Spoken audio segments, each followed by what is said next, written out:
ce matin ce nouveau numéro des petits déjeuners pro. Je vous rappelle le format, tous les premiers vendredis du mois, là c'est une exception parce qu'on a la rentrée, donc on a cette session qui dure 1 heure, qui est co-organisée avec notre partenaire Leret, dont je laisserai Jacques Pichon qui remplace aujourd'hui Maxime en dire 2 mots. Et donc ce matin on a le plaisir d'accueillir Angélique sur un sujet qui nous tenait à cœur pour cette rentrée, qui est un petit peu la force de vente et comment on va aller estimer son devis, le challenger, l'assumer et surtout le défendre. Donc je laisse la parole à Jacques qui va dire 2 mots sur les RET. Donc je suis Soufiane Kachla, j'ai oublié de me présenter pour ceux qui ne me connaissent pas. Je suis le directeur du tiers-lieu ici, le Robixpo, où on accueille l'événement tous les mois. Et donc on est un espace de coworking avec divers services orientés entrepreneurs. Et si certains souhaitent pouvoir visiter la structure, c'est possible juste après la session.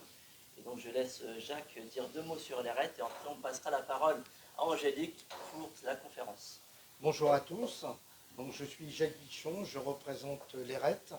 Donc Maxime, qui est donc le président, ne pouvait pas venir aujourd'hui, donc je le remplace. Donc l'ERET, c'est une association Entreprendre, Réussir dans l'Est tourangeau. On représente à peu près 60 entreprises avec lesquelles on communique, on essaye d'apporter effectivement aux entreprises des renseignements, on les aide aussi s'ils ont des difficultés. Donc voilà un petit peu ce que représente l'ERET aujourd'hui. Et on organise tous les mois cette session ensemble. Voilà, merci beaucoup de m'avoir écouté. Angélique. À moi. Alors, on va parler effectivement, donc Soufiane a introduit le sujet, donc on va parler du devis aujourd'hui. Alors, j'insiste, on va parler de effectivement l'estimation du devis, mais pour moi, les mots qui sont très importants, c'est l'assumer et le défendre. Assez rapidement. Hop. Donc, rapide introduction. Bon, ça ne vous a pas échappé, c'est moi. Mon parcours à moi. Donc, moi, je suis dans des fonctions commerciales depuis 18 ans maintenant. D'abord dans des cabinets de recrutement, cabinets comptables, et puis depuis bientôt 4 ans à mon compte. Aujourd'hui, je dirige 2 sociétés, donc Adae, celle pour laquelle je suis ici, cabinet de conseil en développement commercial et communication digitale. Donc j'accompagne des gens comme vous qui souhaitent gagner en autorité, se développer, structurer leur force de vente, etc. Et puis notre activité orientée dans l'événementiel, donc location de bandes photos, etc. J'en parle un peu moins, c'est pas le sujet. Pourquoi ce sujet ? Quand Soufiane m'a contacté, on a parlé du devis, effectivement, et de l'idée d'estimer, de calculer son devis, etc. Sauf que pour moi, savoir quantifier un devis, ce n'est pas tellement le fond du problème. On en reparlera juste après, mais là, on va être plus sur des notions très chiffrées, très comptables, et j'ai presque envie de dire, je ne peux pas le faire à votre place. Vous savez, vous, ce que vous devez mettre dans votre devis, entre guillemets. Pour autant, la difficulté, souvent, elle se cache ailleurs. C'est pour ça que j'insiste sur les mots « assumer » et « défendre son devis ». On va le voir juste après, mais pour moi, la nature et la force, elle est plutôt dans ces 2 sujets-là. Je vais assez vite, vous m'arrêtez s'il le faut. Estimer son devis. Pour moi, l'étape la plus importante, si vraiment on devait s'arrêter sur une étape dans tout le sujet, c'est celle-ci. Est-ce que j'ai bien calibré le besoin de mon client ? Je vois encore beaucoup trop de monde aujourd'hui qui prennent un coup de fil, qui disent « Ok, je vous envoie le devis dans la journée » ou sur un comptoir « Ok, vous voulez faire une terrasse, 40 mètres carrés, ok, je vous envoie le devis ». Mais de mon point de vue, ce n'est pas du tout comme ça qu'on fait un devis. C'est le meilleur moyen de se casser la gueule, excusez-moi. Mais l'idée, c'est vraiment de se dire, est-ce que j'ai bien mené toute ma découverte client ? Est-ce que je sais exactement ce dont il a besoin ? Est-ce que j'ai l'intégralité des éléments pour aller constituer mon offre commerciale, ma proposition de service, mon devis, on l'appelle comme on veut. Et ça, c'est vrai, quelle que soit l'activité. Même si vous me dites, moi c'est facile, mon produit il a une valeur. Ouais, mais non, en fait, est-ce qu'il en a vraiment besoin ? Est-ce que je vais vraiment répondre à ce dont il a besoin ? Est-ce que je peux dessiner des contours autour de mon offre ou pas ? Je vais prendre un exemple sur mes bandes photos. Par exemple, je loue des bandes photos pour de l'événementiel, c'est facile. C'est un produit, on appuie dessus, on a une photo. On pourrait dire, ok, c'est un produit, 400 € la location, terminé. Mais pas du tout, en fait. Est-ce qu'il y a des frais de déplacement ? Est-ce qu'il a besoin aussi de vidéos ? Est-ce qu'il a besoin de prestations personnalisées ? En fait, je peux aller construire mon devis et l'agrémenter autant que je veux. Mais si je ne fais pas toute cette étape de prise de contact, de découverte avec mon prospect, la suite, c'est sûr qu'elle va être totalement bancale. Une fois qu'on a réuni tous ces éléments pour calibrer notre devis, là, effectivement, on va pouvoir l'estimer. Et j'ai envie de vous dire, sur cette partie-là, c'est celle-ci où je ne peux pas vraiment vous aider. Vous connaissez en toute logique vos taux horaires, vos coûts de matière, vos coûts de déplacement, vos coûts, alors direct, indirect, j'insiste énormément parce que les directs, on a tendance à les maîtriser, les indirects, souvent un peu moins. Et c'est là qu'on va généralement faire des erreurs. OK, pour faire une terrasse de 4 mètres par 5, j'ai besoin de tant de bois, tant de support, tant de quincaillerie, etc. Tant de... préciser un petit peu un Oui. coût indirect. Est-ce que tu peux nous donner un petit exemple? Bah, oui, alors, du coup, j'allais le dire. Donc ça, on était plutôt sur les coûts directs, ce qui va vraiment me permettre de réaliser la mission. Mais on va oublier, moi j'ai le cas souvent, le client qui parle beaucoup, le client qui est loin, le client qui va mettre 4 fois à signer le devis, vous allez le relancer. Enfin, on a tous ces temps un peu morts autour des devis qu'on va souvent négliger. Et pour autant, c'est du temps que vous allez passer pour ce dossier-là, pour ce client. Et le troisième élément que moi je trouve important aussi, c'est la notion d'urgence, de rareté. Moi, le client qui m'appelle et qui a besoin demain matin que je lui livre une prestation, ok, pourquoi pas, si je suis dispo. Mais la rareté, ça se paye. Enfin, vous n'êtes pas obligé d'être disponible pour lui tout de suite maintenant. C'est lui qui a une urgence, c'est pas vous. Hein. Alors ça, j'insiste assez souvent. La priorité, c'est la vôtre que vous devez gérer, pas celle du client. Donc si lui, il a besoin que vous rendiez disponible rapidement, vous le chiffrez dans votre devis aussi. Est-ce que ça vous paraît clair, tous ces éléments-là? Ouais. Et puis, en fonction des métiers, je pense au bâtiment, par exemple, la restauration, etc., on peut avoir des outils qui vont permettre de calibrer au mieux vos devis. Dans le bâtiment, vous allez pouvoir rentrer des cotes, etc. Donc, il ne faut pas hésiter aussi à s'équiper des bons outils. C'est des investissements, mais vous y gagnez forcément sur la suite de votre démarche. Et puis, le troisième point qui va être indispensable pour calibrer votre devis, c'est la pertinence et la rentabilité. Alors, un élément pour moi qui est important, c'est est-ce que je dois accepter la mission? Plusieurs facteurs vont pouvoir vous permettre de répondre à ce point-là. Est-ce que je me sens à la hauteur de la mission? N'allez pas vous mettre en danger sur des sujets où vous n'êtes pas sur votre zone de confort. Je vois beaucoup trop de clients qui s'embarquent dans des trucs, malheureusement, parce que il faut manger à la fin du mois. C'est souvent ce qui nous fait décider de est-ce qu'on prend la mission ou pas. Mais ne vous mettez pas en danger. Si c'est une mission sur laquelle vous êtes un peu border, vous n'êtes pas hyper confiant, vous n'avez jamais réalisé cette prestation, n'allez pas dépenser votre énergie sur un devis sur lequel vous allez vous mettre dans le mal. C'est mon point de vue. Ça ne sert à rien. Donc déjà, c'est la première question à se poser. Est-ce que je suis à la hauteur? Est-ce que j'ai envie d'accepter cette mission? Et puis, inclure des clauses et des conditions. Ok, je veux bien l'accepter cette mission, mais attention, monsieur le client, je n'ai pas de dispo avant 3 mois.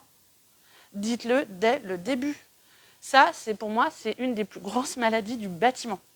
On a de la chance d'avoir de très bons entrepreneurs dans le bâtiment en France, c'est super. Pour la majeure partie, ils sont full, ils ont des carnets de commandes plein.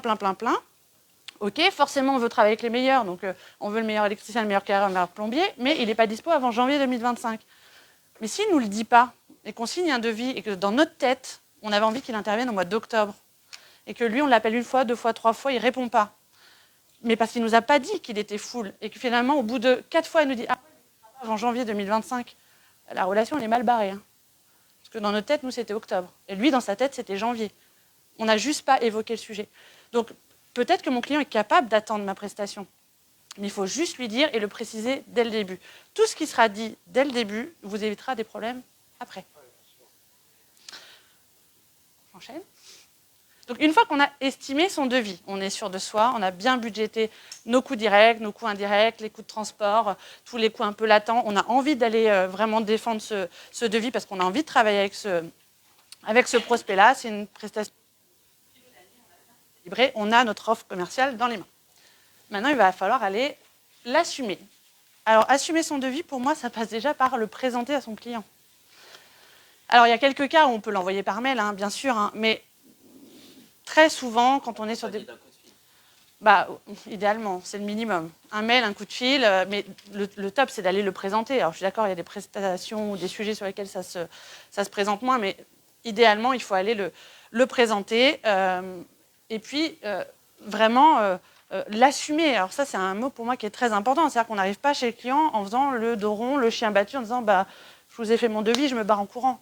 Non, c'est voilà, je suis sûre de moi, parce que comme j'ai bien écouté ce que vous m'avez dit, comme je sais exactement ce dont vous avez besoin et que je sais que ma prestation répond à votre attente, je l'assume mon devis. Vous m'avez demandé un devis. C'est souvent ce que je dis à mes clients.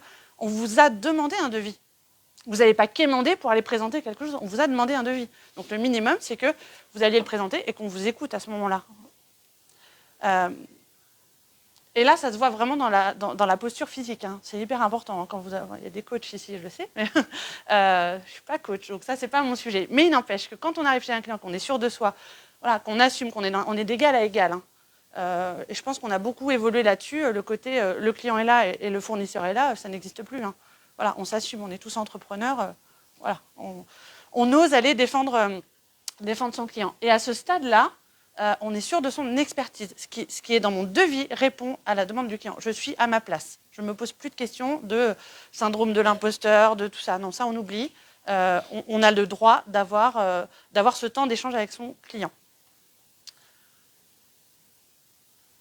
Et évidemment, pour que mon devis soit le plus recevable possible, je mets le maximum d'informations. Alors ça, c'est un sujet pour moi qui me tient vraiment à cœur. Je pense que ça vous est tous arrivé de recevoir un jour, d'ailleurs, je crois que j'ai mis un exemple, voilà, de recevoir un jour ce genre de devis. Voilà, ok, d'accord. Donc forcément, quand on a ce genre de devis, on a tous la même réaction. Hein. On regarde qu'une chose, ça.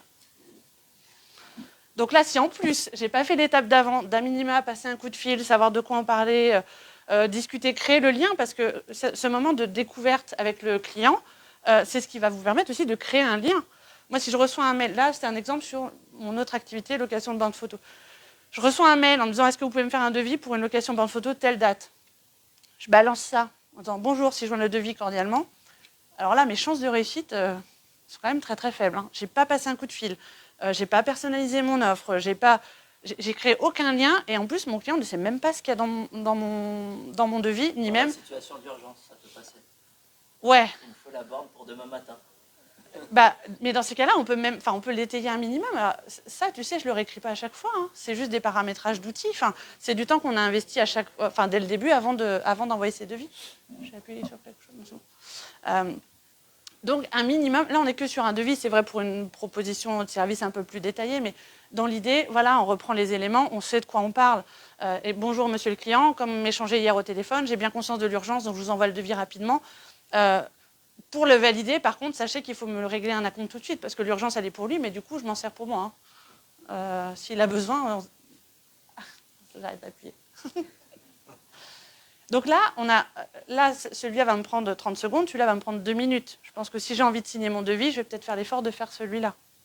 Et pour autant, ce n'est pas beaucoup plus long. Mais on a créé quelque chose et on a du détail. Et plus on a de détails, plus on a de lignes qui vont constituer vraiment mon devis, moins ça, ce sera un souci. On valorise un petit peu la location. On donne de la matière. Je vais reprendre mon exemple tout à l'heure. Quand on dit vous voulez une terrasse, si j'avais écrit là terrasse 30 mètres carrés, 2800 €, ok. Là, je mets terrasse 2800 mètres carrés, le type de bois, les fournitures, machin, le temps à passer. Enfin, voilà, on sait de quoi on parle. Et ce qui va être hyper important aussi derrière, c'est qu'on va anticiper la comparaison avec la concurrence, parce que si moi, je fais ça, fort à parier que mon concurrent, lui, il va faire ça. Donc forcément, mon client, alors si je suis moins cher, il va arriver et me dire, alors ok, mais il y a quoi dans votre devis? Parce que votre concurrent, il a ça, il a ça, il a ça, il a ça, il a ça. Et moi, si ça se trouve, je vais dire, oui, moi aussi. Ah moi aussi. Ah oui, moi aussi. Ah non, moi j'ai mieux. Ouais, mais je ne l'ai pas dit.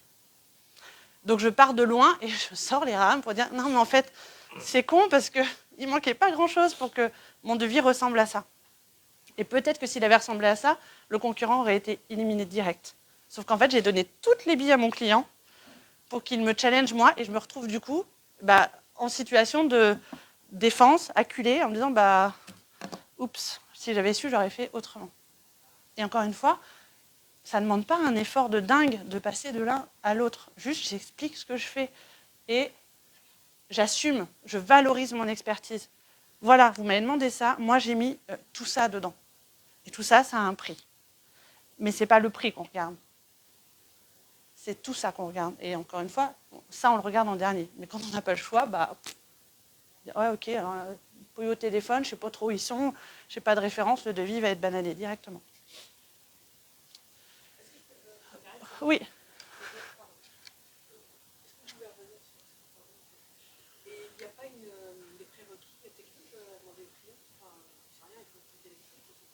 Ah oui, alors après, oui, si on rentre dans des niveaux de détail, on met ce qu'on veut, oui. Oui. Alors bon, là, ça paraît logique qu'il faut une prise électrique, mais oui, après, tu peux. Là, on est sur un devis très simple. Moi, sur mes propositions de service sur mon activité principale, c'est des. Enfin, j'ai 5 pages avec plein de choses, etc. Là, on est sur un exemple, mais oui. Et là, on peut mettre tous les engagements qu'on a pris avec son client. Ma prestation, moi, dans mes devis, par exemple, j'ai une page d'engagement réciproque. C'est-à-dire que je ne peux réaliser ma mission que si vous vous engagez en contrepartie à faire ça. Voilà, quand je fais de l'accompagnement sur les réseaux sociaux, par exemple, je dis à mes clients, moi, je peux faire tout ce que vous voulez, hein. Mais si vous ne m'envoyez pas de photos de vos chantiers, etc., j'ai toujours pas de baguette magique. Je ne suis pas Mary Poppins. Donc, je ne ferai ma mission que si vous vous engagez à respecter votre partie du deal. Et tout ça, effectivement, on l'écrit. Tout au début, quand je parlais, je passais mon temps à faire des allers-retours. Là, quand on parle d'inclure des clauses et des conditions, c'est ça. C'est quoi les conditions de réussite communes? Qu'est-ce qui m'engage, moi, vis-à-vis de vous, mais qu'est-ce qui vous engage, vous, vis-à-vis de moi? Et si on le cale ça dès le début, à tout moment, on peut dire à nos clients, attendez, vous deviez faire ça. Enfin, moi, je veux bien réaliser ma mission, mais vous deviez m'envoyer des documents de la semaine dernière. Je ne les ai pas. Donc ça, tout ce qu'on va calibrer, de toute façon, c'est vrai dans toute relation contractuelle, hein, tout ce qui est calibré en amont vous évite des problèmes après.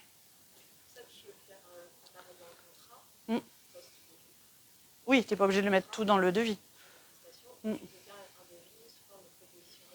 Ouais, là je suis allée au plus simple, hein. J'ai fait un devis très tradit parce que sur cette activité, puis c'était plus facile à mettre en lumière, mais effectivement on peut être sur des contrats, des offres de services, après c'est adapté à chacun de nos métiers. Parfois le devis suffit pour engager une mission, parfois un devis nécessite un contrat qui va accompagner avec des clauses, etc. Enfin, on peut tout imaginer, mais dans tous les cas, quel que soit le support et la façon de le matérialiser, il faut un maximum de contours pour assurer la meilleure réalisation de la prestation derrière. On ne parle pas des conditions générales de vente, qu'est-ce que tu en penses et comment tu les utilises, si tu en as? Alors j'en ai, on devrait tous en avoir, c'est toute logique. Alors on va un peu plus loin que le devis, mais il y a des choses qui vont être indiquées effectivement dans les conditions générales de vente. Là, moi, sur la bande photo, j'ai des conditions générales et puis j'ai aussi après un contrat pour blinder. Alors maintenant, on va aussi demander, je ne le faisais pas au début, c'est pas bien, mais demander des cautions, etc. Mais là, on est après le devis. On est vraiment dans un deuxième temps. On va vraiment, là, plus se concentrer sur le contenu de la prestation, sur personnaliser ma réponse. Exactement. Mais c'est un vrai sujet, hein, les conditions générales de vente. Hein. C'est comme les assurances. Hein. On les écrit en espérant qu'on n'y fera jamais référence, mais le jour où on en a besoin, on est content de les avoir. Donc, On en avait fait toute une conférence justement ici sur les conditions générales de vente et d'utilisation avec un avocat. Et effectivement, c'est un vaste sujet. Ouais. On peut vous inviter à revoir le replay si vous le souhaitez, c'est sur notre chaîne YouTube. Mais on peut aussi envisager une deuxième session s'il y a une demande particulière. Est-ce qu'on prend des CGV avec un devis ou uniquement Généralement, c'est avec le contrat. Ouais, c'est avec le contrat. Moi, je les mets pas avec le devis, mais dans mes offres de service sur mon activité de consulting, elles sont à la fin de l'offre de service. Donc, ouais. Particulier, tu es obligé. Après, tu as d'autres contraintes sur les particuliers avec les délais de rétractation et tout ça. C'est encore d'autres choses. Mais, je dirais que ça ne mange pas de pain de les mettre à chaque fois parce qu'elles sont là. Oui. Elles sont en PDF. Bah voilà, moi sur mes propositions de service, quand elles sont vraiment étayées, elles sont à la fin. Je les mets à chaque fois. Et puis, il y a un côté professionnalisant aussi. C'est carré. Mais ça dépend vraiment. Ah, les gens ne les lisent jamais. Mais à un moment donné, chacun est responsable. Hein. Chacun assume. Elles étaient là, il fallait les lire. Il y a toujours quelqu'un d'un peu procédurier qui va avoir la petite ligne, mais qui ne le concerne parfois même pas. Mais voilà. Là, on est sur quelque chose qui va être un peu périphérique. Il y a des activités où ça va nécessiter un peu plus de les mettre en avant, d'autres moins, mais c'est du détail. Mais quand on est sur des conditions spécifiques ou des choses qui vont vraiment être liées à la presta, on peut les mettre. Hein. Moi, quand je fais des devis sur les bornes photos, évidemment, je remets la date et dans mon mail, là j'ai la date, mais dans mon mail, je dis toujours le devis ne sera validé qu'à réception de la compte. Et quand j'ai plusieurs demandes de résa sur la même date, c'est premier arrivé, premier servi. Et ça, je le dis à tous les clients. Moi, je ne m'amuse pas à relancer. Là, en ce moment, septembre, typiquement, c'est un mois assez full en termes d'événements. Tout ça, je le précise. Hein. Et qu'on ne vienne pas me dire, ah bah attendez, je vous avais demandé un devis il y a 3 mois. Ouais, enfin moi, il y a 3 mois, entre-temps, l'eau est passée sous les ponts. N'hésitez pas aussi à mettre une durée sur vos devis. Hein. Le devis, il est valable 1 mois, 2 mois, 15 jours si on est sur une notion d'urgence. Oui, quand on est sur des logiciels. Mais c'est vrai que quand on fait ces offres à la main sur un document annexe, tout le monde ne pense pas forcément à le mettre. Et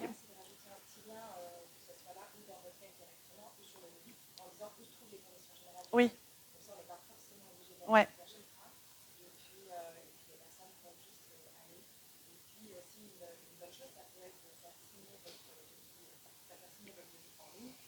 Mm. Ouais. Mm. Mais s'outiller avec des logiciels, c'est mon grand sujet d'ailleurs sur cette activité, c'est mon sujet du moment. Ouais, ça simplifie la vie, c'est carré, on ne revient pas dessus, on gagne du temps, c'est propre, voilà. Et on se sécurise. Hein. Parce qu'en fait, tout ça, une des finalités, c'est de se sécuriser. Hein. C'est d'être sûr de ce qu'on va faire. Petit aparté, hein, mais la logique veut qu'un devis soit signé avant de démarrer une mission. J'en ai parlé nulle part de ça, mais on s'y confronte tous à un moment donné. On dirait, allez, ça va, c'est le beau-frère de la tante de Michel. Bon, il n'a pas signé le devis, mais je vais y aller. Ouais, bah tiens. C'est souvent de ces gens-là dont on ne se méfie pas. Je regarde Elodie parce qu'on a des sujets en commun, elle sait de quoi je parle. Mais, et là, on se dit, ah ben non, en fait, le devis n'était pas signé, il ne m'a pas payé, il renégocie. Non, on n'a pas envie de ça. Donc, on borde tout dès le début. Même avec la tante de Michel.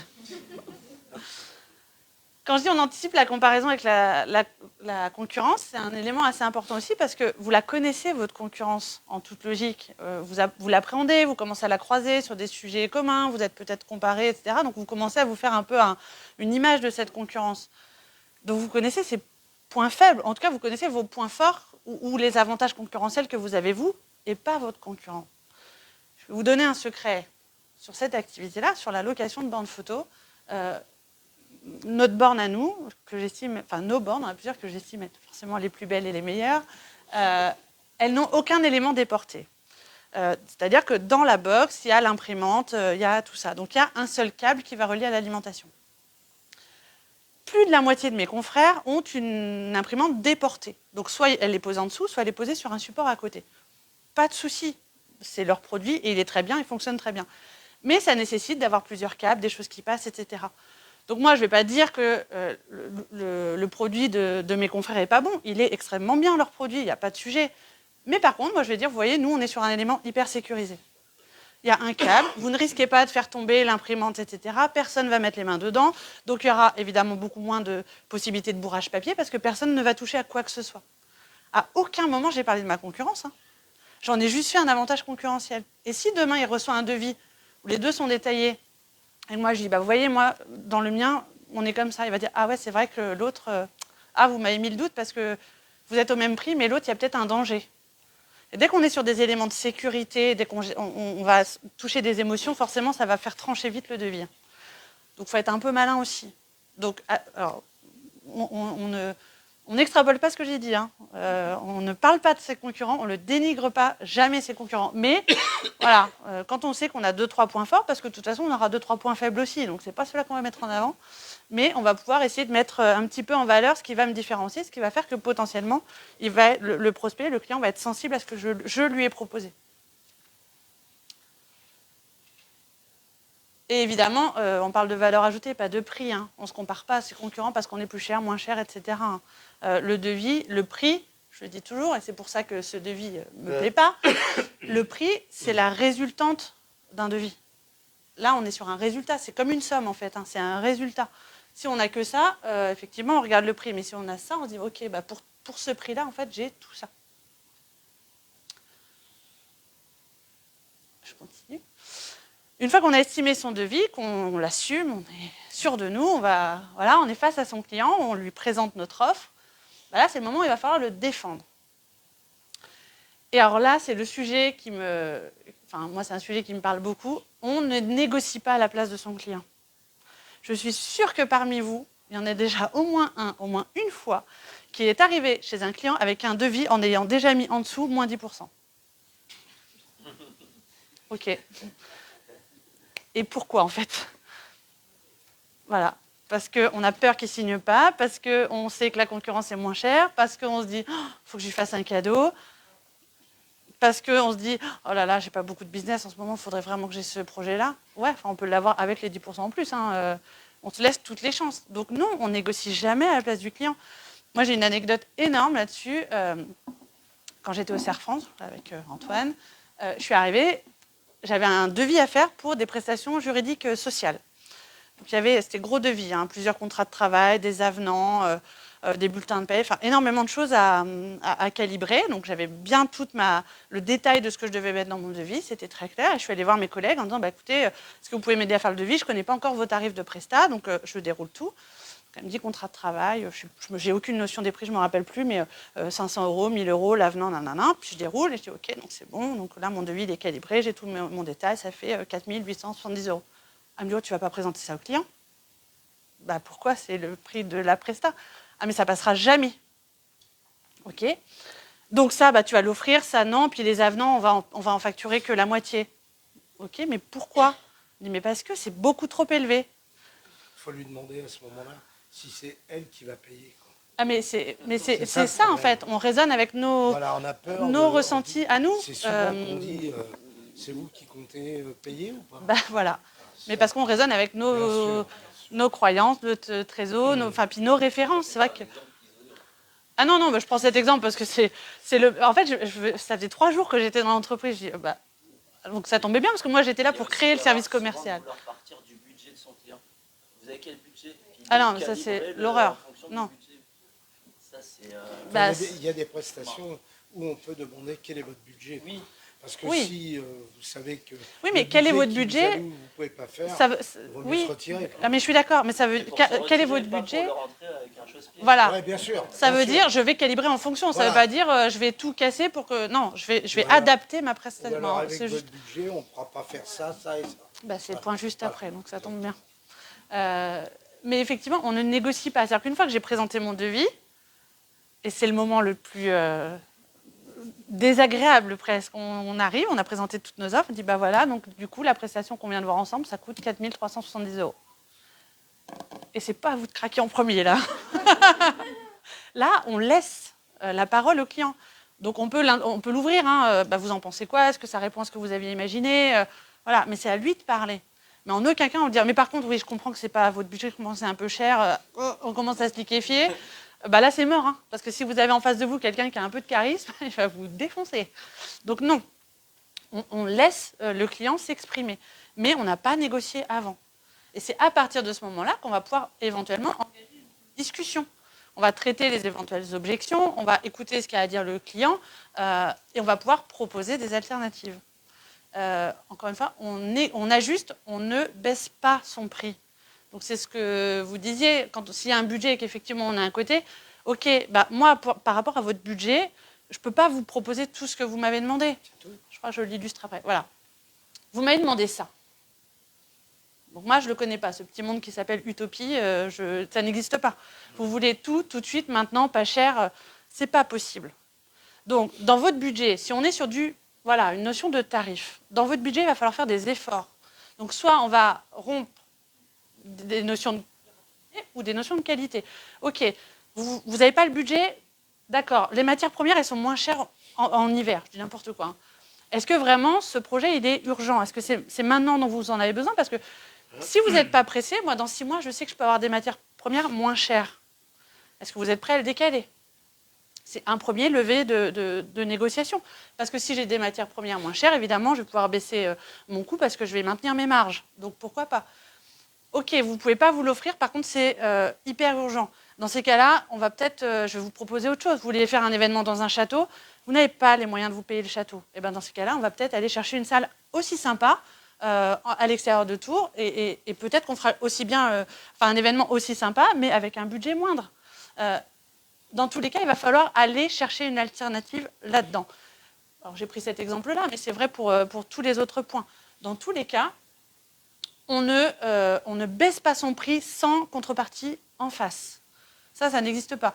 Vous l'avez tous connu à un moment donné, hein, quand on allait, il y a eu une grande ère de cuisinistes où on allait, c'était 15 000 €, puis d'un seul coup, c'était plus que 10 000. Ok, mais pourtant j'ai toujours mon frigo, toujours mes meubles. Ah oui, vous avez juste passé un coup de fil à votre patron, c'est un peu bizarre. Aujourd'hui, quelqu'un qui vous fait ça, la première réaction, c'est mais c'est quoi l'arnaque? C'est quoi ce charlot? Enfin, non, Ça se faisait dans le temps. ça se faisait, ouais. C'est des méthodes de. Mais il y en a encore qui le font, hein. Chacun, ouais, sur les bagnoles. On allait acheter une voiture, c'était 15 000, puis d'un seul coup, on avait plus d'options, mais elle coûtait moins cher. Enfin, vraiment, voilà. Aujourd'hui, c'est pas du tout comme ça qu'on fait. Quand on va voir un client et qu'on fait un devis, le devis, il est calibré, point.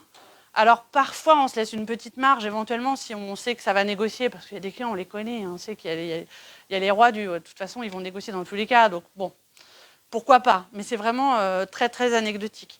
Dans tous les cas, voilà, le tarif, il est calibré sur ce qu'on a besoin. Et c'était l'exemple de ma collègue à l'époque au Cerf France. Je suis revenue avec le devis intégralement signé. Et elle a pas compris. Je dis, mais j'avais en face chaque prestat qui avait un tarif. Je n'ai pas négocié avec le client. Et en fait, le client n'a rien négocié du tout.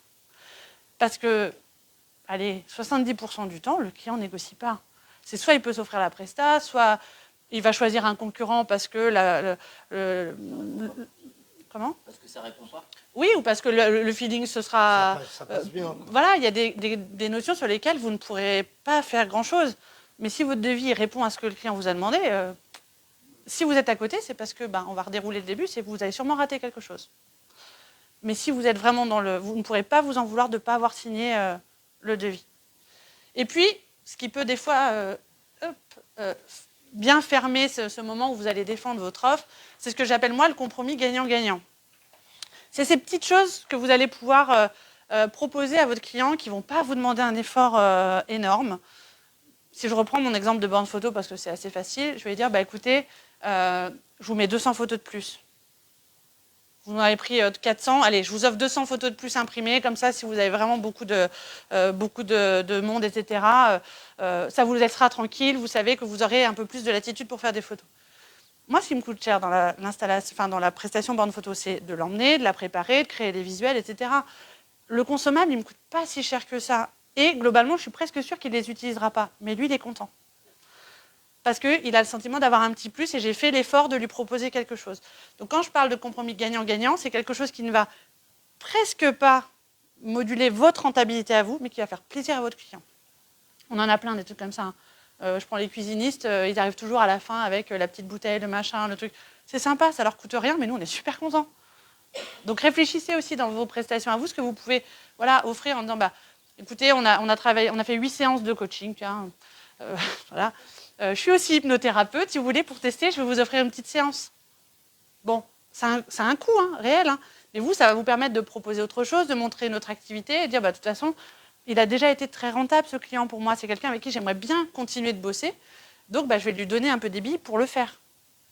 Donc ça, c'est un point très important parce que souvent, quand on est sur cette conclusion-là, c'est ce qui va sceller un peu votre relation avec votre client. C'est ce petit plus un peu sympa. On dit, elle a fait l'effort, elle a envie de bosser avec moi.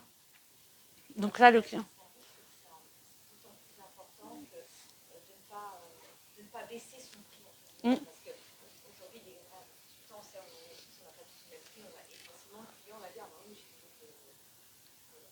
Mmh. Qui fait la même chose, qui va proposer à peu près la même chose, mais elle est 50 € moins chère. Et effectivement, de se dire, je vous fais à 50 € moins cher ma prestation grâce à une, je trouve que c'est rabaisser un peu, c'est pas valoriser oui. expertise comme tu disais au départ.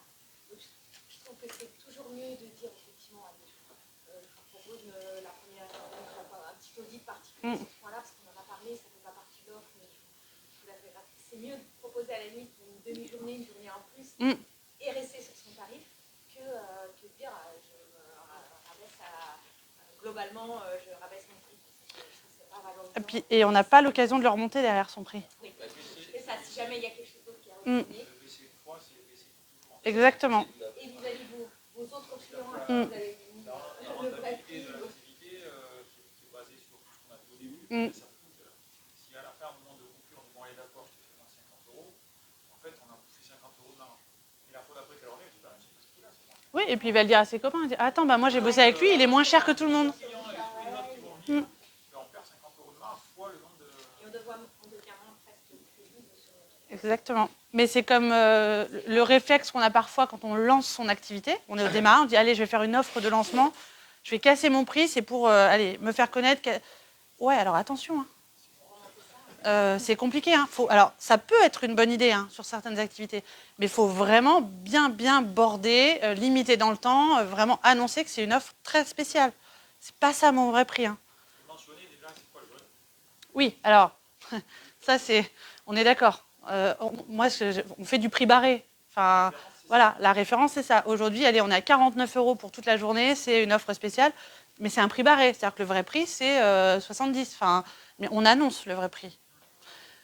C'est ma conclusion, ça tombe bien. On ne met jamais rien de gratuit. Voilà. On le valorise. Merci. Alors, j'adore. C'est mon petit rappel en guise de conclusion. On n'oublie pas, ce qui est gratuit n'a pas de valeur. Ce qui est gratuit, c'est le petit goodies qu'on vous donne à l'entrée du magasin. Ouais, d'accord, ça c'est gratuit, mais au mieux, ça finit sur le frigo, au pire, dans le pot de crayon, et puis ça, c'est les meilleurs des cas, et poubelles, souvent, malheureusement. Donc non, il n'y a rien de gratuit. On valorise, on peut offrir quelque chose. Mais on n'oublie pas, vous m'avez bien guidé vers la fin, c'est parfait. On n'oublie pas que tout ce qu'on propose a une valeur, et aussi petite soit-elle, mais rien n'est gratuit. Mais surtout si on décide de le donner gratuitement, on le valorise. Oui. Comme ça, le cadeau, on sait que c'est un cadeau qui a une valeur. Et il est ponctuel. C'est ce que tu disais, Carole, tout à l'heure. On peut offrir, voilà, quand on a une belle offre, on peut offrir une petite presta, etc. Mais elle a une valeur, on l'indique, mais sciemment, on l'offre. Mais parce que, voilà, elle fait partie d'un tout, etc. Mais ça n'empêche pas qu'elle a une valeur. Si le client vous le redemande demain, ce ne sera peut-être pas gratuit cette fois-là. Ou s'il en parle à son voisin, son copain, etc. Attention, on n'a pas la même relation. Parce que souvent, on oublie ça. Oui, mais moi, vous avez bossé avec un tel, vous ne lui avez pas fait le même prix. Ah oui, mais un tel, ça fait 10 ans qu'on bosse ensemble, il me sollicite tous les mois, il y a quelque chose qui s'est instauré, on n'est pas du tout sur la même relation. Parce qu'on a aussi ces clients qui vont dire « Non, mais faites-moi un prix parce que je vais vous solliciter l'année prochaine. » Ouais, on fera un prix l'année prochaine. Non, on ne fait pas un prix sur la première fois parce que, hypothétiquement, ou alors, ok, dans ces cas-là, on signe un contrat de 3 ans maintenant. Alors, on s'engage. Et on s'engage, respectivement. Le devis, c'est un engagement mutuel. Donc, ce n'est pas que à vous de faire des efforts, de le tronquer, de diminuer votre valeur et tarifaire et votre valeur personnelle. Non, ce n'est pas à vous de le faire. C'est vraiment un engagement réciproque. Voilà, Merci, je suis arrivée au bout comme c'est passer, fait. Oui, à la partie où on échange, même si on a déjà démarré avec le public et puis avec les gens qui nous suivent en distanciel. Je vais commencer par une première question, comme ça va permettre de lancer un petit peu le débat. Est-ce qu'on peut revenir sur la slide où il y avait les deux devis? J'ai bien fait de la mettre, celle-là. Ma question, elle est sur un devis, elle est un peu technique. Est-ce qu'il y a des éléments qui doivent être un peu réglementaires et qui doivent apparaître absolument sur le devis? Alors là, je vais solliciter de l'aide dans la salle plus, parce que moi, je fais confiance à mes logiciels. Alors, il y a des choses. Alors, évidemment, ça, c'est important. Je pense que indiquer notre numéro de tirette, etc., c'est indispensable. Oui, pardon. Le bon mot au bon endroit. Oui. Voilà, j'allais dire la TVA. Alors, si on est en micro, je pense qu'il faut le préciser aussi, du coup. Ouais. Ouais. Si c'est du particulier, c'est 10% de TVA. Ça dépend des activités. Non, mais si c'est un particulier qui vous commande la location d'une box... Non, ça reste 20%. Vous êtes sûr? Oui. Ah oui. Ah, sur mon activité, moi, c'est 20% tout le temps. 10%, ça va être sur... 10%, on va être dans le bâtiment, la réno, tout ça, non? La restauration qui va avoir des 5,5, l'alcool, tout ça. Non, c'est les activités. Donc, bâtiment, restauration, il va y avoir des taux différents. Après, il y a ceux qui ne sont pas du tout concernés par la TVA. Donc, c'est encore un autre sujet. Soumis à la TVA, merci. Voilà, après... après, je ne rentre pas dans les numéros de facture qui doivent se suivre, nanana. C'est encore... Non. Il y en a encore beaucoup qui font leur devis et leur facture sur Excel. C'est...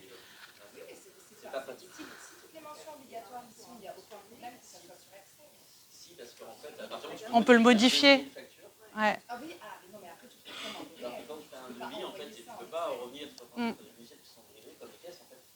Moi, si je fais mon devis d'après, il s'appellera le numéro d'après. Ouais.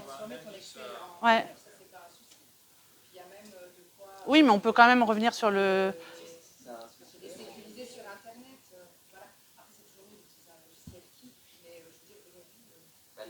La loi, c'est d'avoir un lot. Ouais. L'éditeur, en fait, l'éditeur, il te donne une attestation comme quoi le logiciel respecte la loi, le code des impôts. Après, aujourd'hui, il y a une certaine tolérance encore, mais il reste plus de 24 mois maximum. De toute façon, on va tous y passer en 2026 avec la facture. Oui, voilà, ceux qui ne sont pas encore retardent l'échéance parce qu'à un moment donné, voilà, il n'y aura plus de sujet avec la facturation électronique. C'est ça. On aurait pu faire des blagues.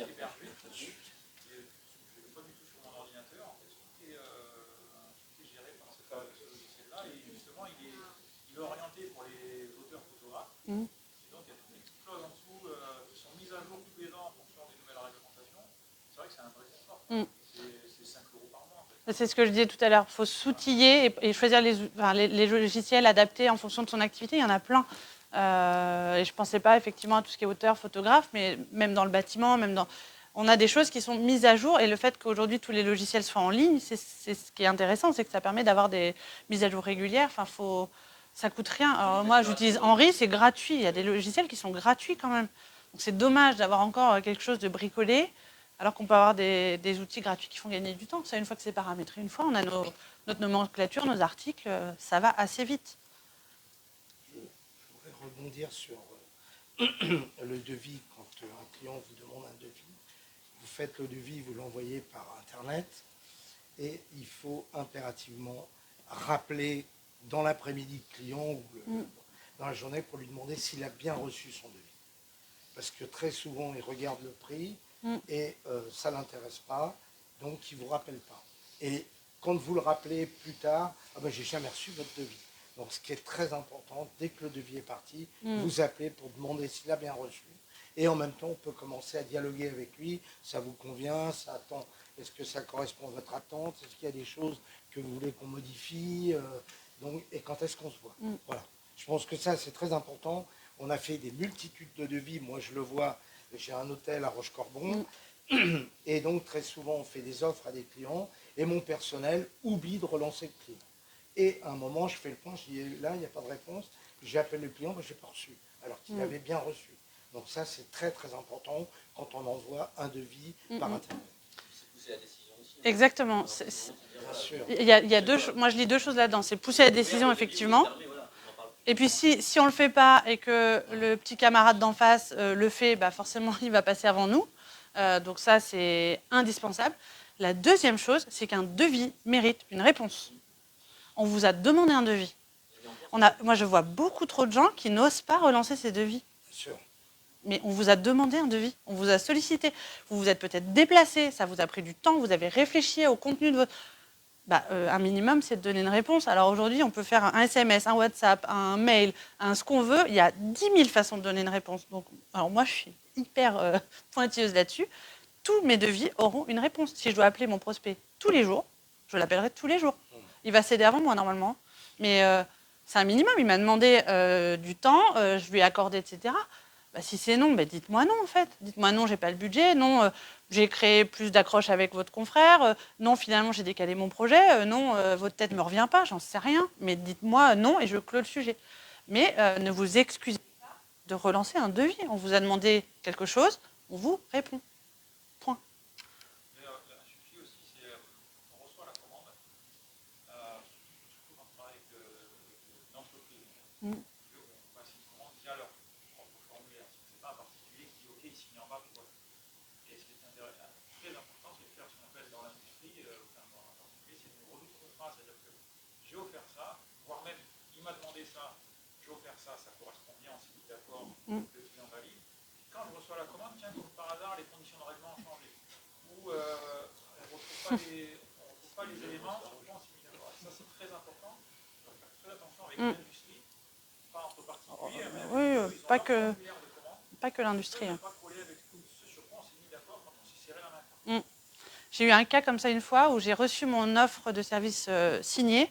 Toutes mes conditions générales étaient modifiées. Tout était Mais non, en fait, c'est les miennes de conditions. Enfin, non, ça fait partie de mon devis, mes conditions, encore une fois. Enfin, si elles ne vous plaisent pas, ok, on va en rediscuter. Mais non, mais comme les délais de règlement, vous avez le droit de dire, non, mais moi, c'est paiement comptant, c'est 30 jours. Alors, les 60 et 90 jours apparaître dans la fonction publique, normalement, ça n'existe plus. Donc, Donc non, vous avez le droit d'assumer vos conditions. Et effectivement, je te rejoins, quand on reçoit le bon de commande de l'entreprise, ou je sais plus, il y a des noms toujours un peu différents, ouais, des fois, c'est pas tout à fait la même chose. Donc, Il faut leur demander de reprendre le numéro de devis. Si on met un numéro de devis, justement, c'est parce que c'est un numéro unique. C'est une offre unique. Si exactement. il y a un numéro de devis, là, on est couvert. Voilà, c'est ça qui... C'est important de mettre les CGV dans le devis. Oui. C'est en cas de conflit. Alors, on parle vraiment de quand on est en traite avec le privé. En cas de conflit, si on n'a pas mis les CGV, c'est les CGA qui l'emportent. S'il y avait des CGV qu'il a validés en mentionnant le numéro de Mireille Bichon. on fait mention des CGV, et même ce Bah oui, là... les signer. Oui, bah oui. Oui. Parce que de dire qu'on a lié les CGV au devis, ça ne suffit pas parce que ça n'oblige pas à les avoir lus. Ah, si vraiment on veut être parfait, on signe, on paraphe toutes les pages. Alors ouais, moi aussi j'aime bien les montres de bisounours. Malheureusement, c'est un peu... Ouais. Ouais, exactement. Plus l'entreprise est grosse, c'est dans le... Ah bah oui. Plus la personne qui en a en face, je travaille dans l'industrie aussi, je suis il y a 2. Récemment signé un contrat avec Air France. Justement, on n'a rien signé. Ouais. On a une commande d'un petit bout de contrat. Mm. On n'a jamais eu la lettre comme quoi on a été... On nous a retenu pour cet appel d'offres qu'on a gagné. On nous l'a dit au téléphone aussi. Ouais. Vous voyez, c'est...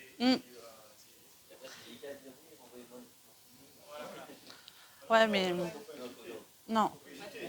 Mais quelle que soit la taille de l'enjeu, on ne travaille pas tant qu'on n'a pas tout réuni, tout écrit pour le faire. Enfin, ça, c'est la base, qu'on soit en face d'Airbus ou en face de n'importe quel client d'ailleurs. Hein. Non, on n'entame pas des démarches si on n'a pas une signature. Oui.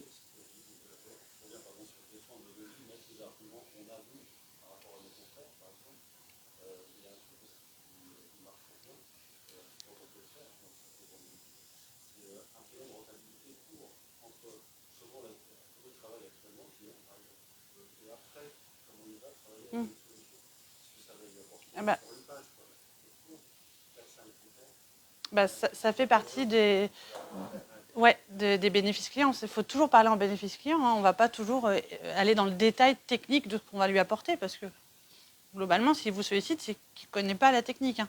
Mais par contre, qu'est-ce que ça va lui apporter quand on est... je ne vais pas revenir dessus, mais quand on présente son offre, effectivement, c'est voilà, mon offre, il y a ça dedans. Et moi, je m'engage à ce que dans 3 mois ou dans 6 mois, ou voilà comment on va avancer ensemble. Enfin, tout ça, ça va étayer, encore une fois, et ça va encourager la décision de votre prospect ou client. Donc oui, c'est super important. Je crois qu'on peut joindre à un devis tout ce qui va permettre effectivement d'emporter la décision. C'est plus que trop, nous, on a une attestation qui permet de prouver que les clients sont satisfaits de l'entreprise. Cette attestation est systématiquement jointe au devis. Ça permet d'améliorer le taux de satisfaction. Mais vous pouvez mettre tout ce que vous voulez. Moi, je mets beaucoup, quand j'envoie des... Il y a 50 pages... Non, mais tout ce qui va accompagner le choix de votre client. Moi, quand j'envoie des devis sur les bandes photos, par exemple, j'envoie des photos et des exemples de réalisation parce que ça montre un petit peu ce qu'on sait faire et puis à quoi ressemble la borne accessoirement. Parce que là, vous ne la voyez pas sur le devis. Exactement. Donc après, en fonction des sujets, oui, on peut agrémenter comme on veut. Pardon. Exactement. Bah, l'objectif, il est là. Hein. On fait tout ça pour que ce soit signé au bout, donc, et dans les meilleures conditions. Et analyser son taux de signature. Parce que ici, c'est très important. Si on veut s'améliorer, il faut savoir combien de devis on perd. Ah bah oui. À combien et pourquoi surtout. Et ce que ça coûte à l'entreprise. Le taux de transformation. Ouais. On va avoir 80% de taux de transformation, on pense, mais finalement, on l'a peut-être pas. Oui, et puis c'est pareil, hein, quand on signe tout, c'est pas forcément un très bon indicateur. Hein. C'est soit qu'on n'est pas assez cher, soit... Enfin, il faut réanalyser tout, mais ça, c'est vrai, quels que soient les sujets, il faut avoir 2-3 indicateurs, pas que sur le devis. Hein. C'est-à-dire qu'un devis, ça coûte quand même. Bah, oui. En temps, essentiellement, et que répondre à tout n'importe quoi. Mais c'est pour ça que tout au début, je l'ai dit. Très bien dit, c'est bien analysé. Je sais plus où c'est. Le besoin et savoir Voilà, si on c'est peut... est-ce que j'y vais en fait? Est-ce que j'y vais? Si oui, dans quelles conditions? Tous les devis, on ne répond pas à tous les devis. Hein. On connaît tous des gens qui demandent des devis pour tout et n'importe quoi. Ouais. Est-ce que tu as des conseils à donner sur, bon, j'y vais, je prends du temps pour faire un devis, ou je sens que là, je vais perdre mon temps. Est-ce qu'il y a un conseil à donner sur j'y vais pas, quoi? Bah, ouais, déjà, quand tu as un doute, fais ta qualif au téléphone, tu vas déjà t'éviter un déplacement. Après, on a tous eu des fois les bonnes surprises en se dire, oh là, j'y vais, mais... Puis au final, ça m'est arrivé la semaine dernière. Sollicitation sur un... On m'a demandé une prestation de commercial externalisé, donc prise de rendez-vous. Jamais de la vie. Je le fais pas pour moi, je le ferai pas pour les autres. Puis c'est une presta dans laquelle je ne crois absolument pas. C'est mon point de vue. Il y a des cabinets qui le font très bien, des agences, etc. Par contre, c'était une personne qui bosse en solo, consultante. Je dis, je pense que ton besoin n'est pas là. Donc, on va quand même... J'ai discuté par au téléphone, on va se caler un rendez-vous. Elle est venue.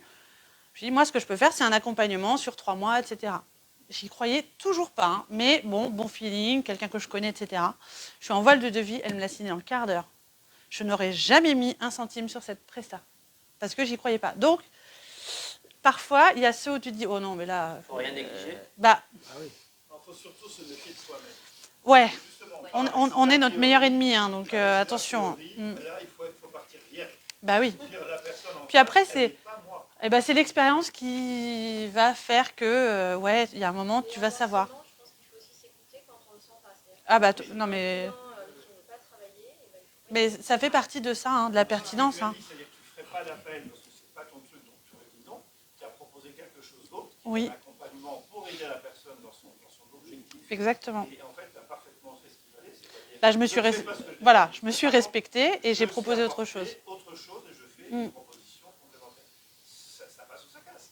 Mais au Exactement. moins, tu as répondu d'une façon différente.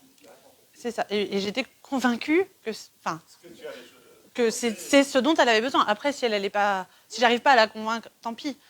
Là où effectivement c'est difficile, c'est vraiment sur ce prospect que tu connais pas du tout, qui t'appelle, où tu dis bon, et ben comme dit Elodie, il faut s'écouter. Et des fois, tu dis bon allez, je le tente.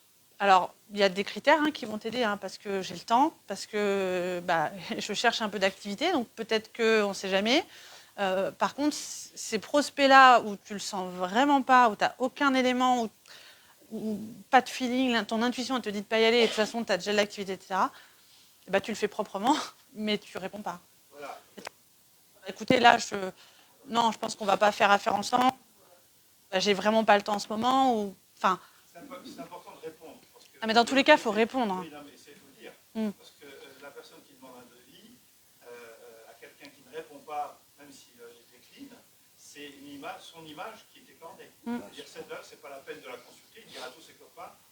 Voilà, je l'ai appelée, elle n'a jamais répondu. Oui. Alors ça surtout, ne pas le faire. Là aussi, il existe le SMS, le mail, le truc, c'est mieux de parler, mais il y a des outils pour pouvoir dire non, je suis désolé, je n'ai pas la compétence pour le faire, ou je n'ai pas le temps de le faire, et répondre, parce que c'est son image, c'est son nom qu'on engage dans ces cas-là.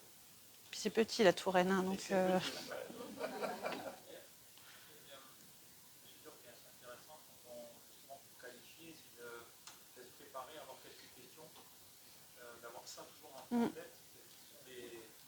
Les impondérables, ouais.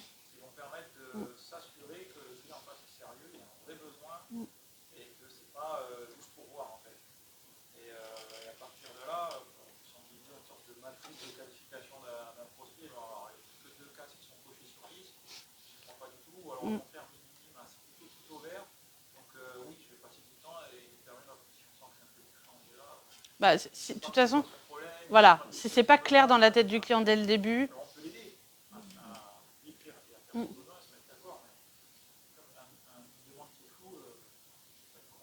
Exactement. Comme tout.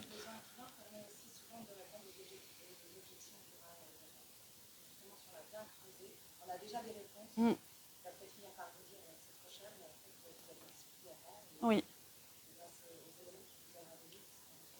Exactement. Et un dernier point que je n'ai pas évoqué, quand on fait un devis, on ne fait pas de zèle. On n'en rajoute pas. Si votre client il vous a demandé une terrasse de 30 mètres carrés, vous ne dites pas « Ouais, mais moi, quand j'ai vu votre jardin, je me suis dit que 50, ce serait vachement bien. » Ben non, il a demandé 30 mètres carrés. Enfin, parce que j'en vois souvent, ils disent « Allez, je vous ai mis ça aussi dans le devis. » Ouais, attention quand même. Ça peut, si on va défendre son devis, qu'on a son client face à face. Si on envoie un devis par mail et qu'on a un peu été créatif dedans, ben là, on est à peu près sûr qu'on est à côté. Oui, mais je pense que ça n'exclut pas le fait de faire une proposition complémentaire. Oui, ou une offre, ce que j'appelle une offre à tiroir. C'est voilà, vous m'avez demandé ça. Si besoin, sachez qu'on peut faire aussi ça. Oui, oui, mais il faut que ce soit très clair. Il faut pas de devis qui répondent à la prestation. soit bien identifié. Oui. Il ne faut pas confondre le conseil technique et charger la mule. C'est-à-dire que Voilà. on peut donner un conseil technique. On peut le dire comme ça. Parce que l'artisan, il Bah oui, peut c'est ça. avoir un œil un peu plus avisé sur... Oui, voilà, mes précos. Vous Voilà. m'avez demandé ça, moi je vous préconiserais peut-être aussi de réfléchir à ce sujet-là. Mais c'est une option, c'est en second, mais c'est pas charger la mule comme tu dis. Pas, allez, j'en mets un peu des caisses, ah bah oui, mais non. Parce qu'en tant que professionnel, on peut apporter une expertise complémentaire que le Mais bien client sûr. n'aura pas. Il sera content de justement dire tiens, j'achète une piscine, ah mais j'ai oublié le robot. Il me propose le robot en complet. Ah oui, c'est une bonne Oui, idée. sauf que là, dans ce devis, si en bloc on met une Le presta robot dedans, c'est mort. avec le robot dedans, il va dire oui, vous êtes plus cher que votre confrère. Ah bah oui, mais moi je vous ai mis le robot, je vous ai mis le truc dessus, là, je sais pas comment on appelle ça, là. Le carport, si tu veux. Je vous ai mis ci, puis je vous ai offert quelques... Bah ouais, mais c'est pas écrit, et du coup, au bout du bout, vous êtes plus cher. Oui, mais je vais vous enlever ça. Et en fait, il n'y a rien de pire dans un devis que de commencer par enlever des trucs. Enfin, non, votre client, il ne vous l'avait pas demandé. Donc, OK, ce que vous m'avez demandé, ça coûte 15 000 €. Moi, je vous préconise ça, avec les prix en face. Mais c'est bien deux choses distinctes. Et il peut prendre sa décision, effectivement, de façon séparée. Dans ce cas-là, tu fais 2 devis, par exemple? Bah, si c'est... Non, tu peux mettre des options. Des options, ouais. Les options. Ouais. Des options chiffrées, mais qui ne vont pas impacter le prix. Ouais. Le prix Ou- en bas à droite. Ou parfois, ça peut être dans un mail. Voilà, je vous ai fait le devis qui répond à votre demande. Sachez qu'on peut Mais aussi... c'est C'est risqué, faire ça. hein. C'est risqué parce que le client va dire bon, bah, je vous passe la commande, mais ça, vous me les comptez avec. Alors que ça n'a pas été Ouais. validé. Donc, faire attention. Faut faire attention. Après, ça va dépendre vraiment des. Encore une fois, il n'y a pas de formule magique. Ça dépend des contextes, des activités, de tout ça. Moi, des fois, sur la borne, par exemple, j'envoie le devis et dans le corps de mail, je vais sachez qu'on peut aussi vous proposer des accessoires, par exemple. Enfin, voilà. Vous me les avez pas demandé, mais moi, pour 50 €, je vous mets des chapeaux, des trucs, des nanas. Voilà. Donc après, soit ça passe pas du tout. Enfin, il s'en moque, ça ne l'intéresse pas, il me signe mon devis. Et très bien, c'était le sujet initial. Soit il se dit ah bah ça que j'avais pas pensé, ça va m'éviter d'aller courir acheter des trucs. Bah, vous pouvez me rajouter l'option. Le bon de commande ne correspond pas forcément aux vrais besoins non plus. Ah ben C'est égal justement entre vous avez demandé ça, mais oui, bah d'où cette étape-là. Hein. Souvent, le devis, enfin, le besoin qu'on va aller creuser chez le client n'est pas celui qu'il nous a mentionné au départ. Hein. Lui, il nous appelle parce qu'il y a une fuite sur son toit. Mais quand l'artisan va venir, il va peut-être se rendre compte qu'en fait, c'est pas le toit le problème. C'est, enfin, j'en sais rien, je suis pas dans le bâtiment, mais voilà. Donc, on va faire un devis qui répondra pas forcément à ce que le client avait imaginé tout au début. Il y a la demande et le besoin. Ah bah, c'est deux choses différentes. Surtout, il ne faut pas avoir peur de donner un prix à un client. Il faut savoir quand même que ce n'est pas vous qui allez payer le devis. Ah bah oui. Et ça, les vendeurs, en règle générale, quand ils arrivent chez le client, ils ont peur d'annoncer un prix. Parce que, et souvent, on leur dit, mais c'est quand même pas vous qui allez payer. Quoi. Bah Ne oui. vous occupez pas, vendez votre produit, vous êtes sûr de vous, et baissez pas. Quoi. C'est ça, pas avoir peur. Très bien. Il est 10h pile poil. Au niveau timing, on est parfait. On a passé l'heure qui était convenue. On te remercie, Angélique, Bah, pour merci. cette conférence. On va clôturer ce matin. On se retrouvera le mois prochain pour un nouveau numéro. On n'a pas encore le sujet, mais on va passer prochainement l'invitation. Et merci pour votre présence ce matin.